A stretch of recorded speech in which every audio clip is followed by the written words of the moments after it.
ত্যাগ আর লাঞ্ছনাকে যে বরণ করতে হয়, জাতির ভাবী নেতার সেই অভিজ্ঞতা হলো সম্পূর্ণ। কিন্তু নষ্ট হলো 2টি বছর।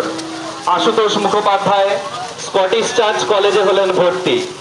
1919 সালে দর্শন শাস্ত্রে অনার্স সহ বিএ পরীক্ষায় উত্তীর্ণ হয়ে সিভিল সার্ভিস পরীক্ষার জন্য গেলেন ইংল্যান্ড। সহজাত মেধা, আন্তরিক নিষ্ঠা আর একাগ্রতার বলে মাত্র 8 মাসের প্রস্তুতিতেই এই দুরূহ পরীক্ষায় অধিকার করলেন 4র্থ স্থান।